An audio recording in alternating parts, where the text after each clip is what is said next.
सांख्य एक द्वैतवादी भारतीय दर्शन है। इसके अनुसार सृष्टि दो स्वतंत्र तत्वों से मिलकर बनी है, पुरुष और प्रकृति।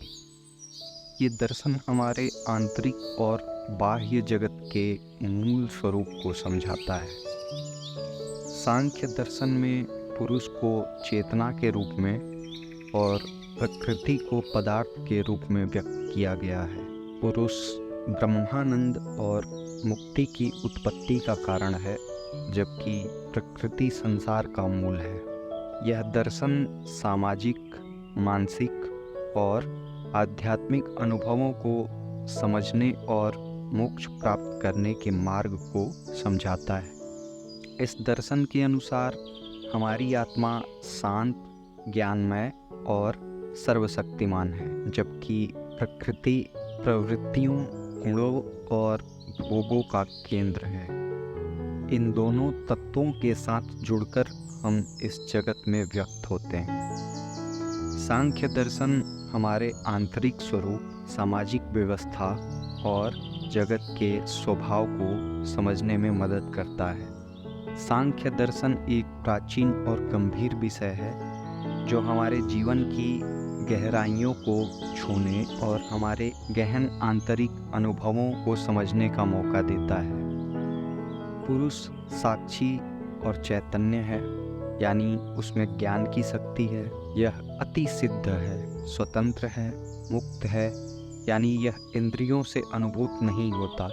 इसे देखा, सुना, छुआ या चखा नहीं जा सकता। यह हमारे सेंसेस का विषय नहीं है, बल्कि हमारी इंद्रियां इसकी टूल्स हैं। उनके द्वारा जो देख, सुन, छू और चख रहा है वो पुरुष है। इशारा तक तो ठीक है, लेकिन शब्दों में इसका एग्जैक्ट वर्णन करना संभव नहीं है। अव्यक्त प्रकृति वस्तु या पदार्थ है।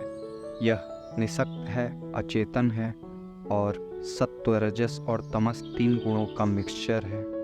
जब प्रकृति पुरुष के संयोग में आती है, तब यह इक्विलिब्रियम डिस्टर्ब हो जाता है और प्रकृति प्रकट हो जाती है, जिससे 23 तत्व विकसित होते हैं। ये तत्व बुद्धि, अहंकार, मनस, 5 ज्ञानेंद्रियां, 5 कर्मेंद्रियां और 5 तन्मात्रा और 5 स्थूल तत्व हैं। जीवात्मा वो अवस्था है जिसमें पुरुष प्रकृति से बंध जाता है। चैतन्य स्वयं को अज्ञान या अटैचमेंट के कारण जड़ के साथ आइडेंटिफाई कर लेता है।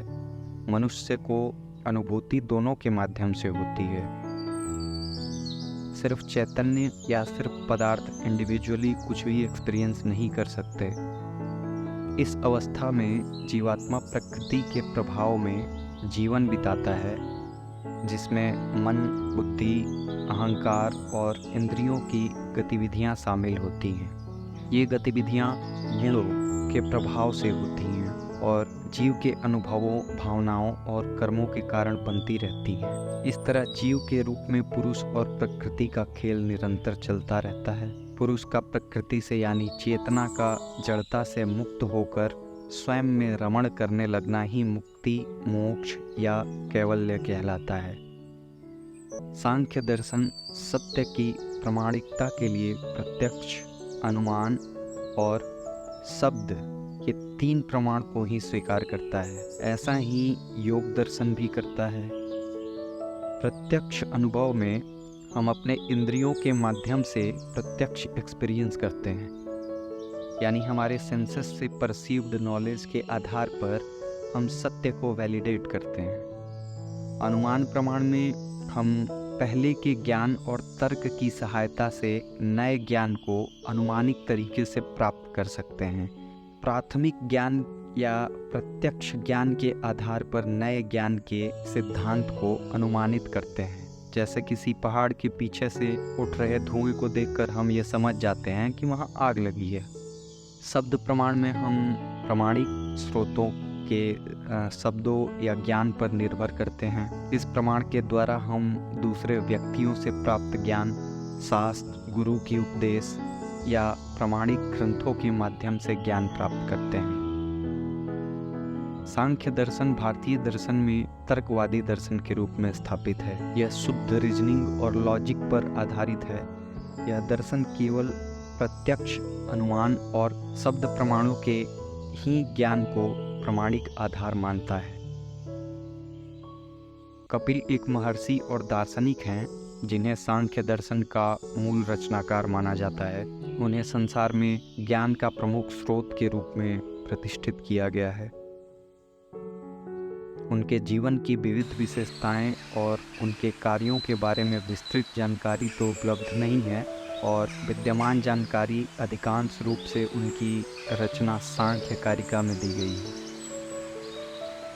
श्रीमद् भागवत महापुराण के अनुसार माता देवहूति और ऋषि कर्दम के पुत्र के रूप में महर्षि कपिल को भगवान विष्णु का अवतार माना जाता है। भागवत पुराण में भगवान विष्णु के विभिन्न अवतारों का वर्णन किया गया है और कपिल उनमें से एक हैं। भागवत महापुराण की कथा के अनुसार महर्षि कपिल भक्ति और मुक्ति को प्रकाशित और मानव जाति को ज्ञान प्रदान करने के लिए पृथ्वी पर प्रकट हुए थे। महत्वपूर्ण है कि भागवत पुराण में कपिल को भगवान विष्णु के अवतार के रूप में प्रदर्शित किया गया है, जो वैष्णव धर्म से जुड़ी भक्ति परंपरा के अनुरूप है। विभिन्न दार्शनिक और धार्मिक परंपराओं में कपिल के दिव्य स्वरूप के बारे में अलग अलग व्याख्या और विश्वास मिलते हैं। महर्षि कपिल ने अपनी रचना में संसार में प्रकट होने वाले विविध तत्वों की गिनती की है और उनसे छूटने का मार्ग दिखाया है।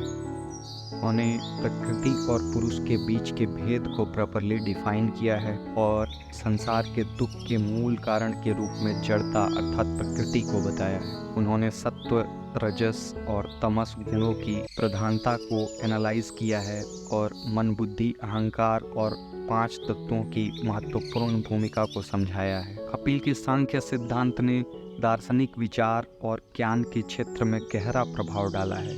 उनकी रचनाएं सांख्य दर्शन की मूल नींव के रूप में मानी जाती हैं और उन्होंने संसार में व्याप्त दुख के कारण को हाईलाइट किया है।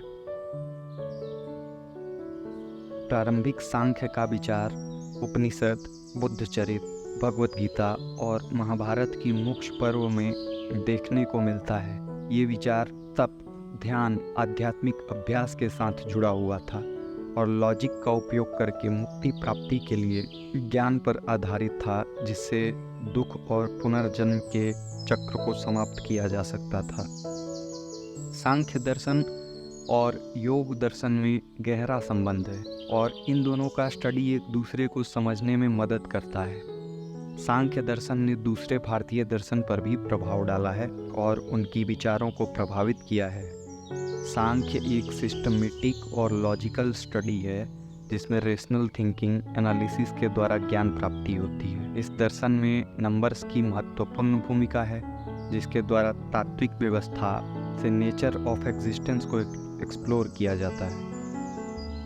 चाहे बात 10 इंद्रियों की हो, 5 तन्मात्राओं की हो, 5 भूतों की हो, 3 गुणों की हो, इस दर्शन में नंबर्स एक महत्वपूर्ण प्लेस होल्ड करते हैं। सांख्य दर्शन के अनुसार जगत की वास्तविकता को समझने के लिए 25 तत्वों का विवेचन किया जाता है।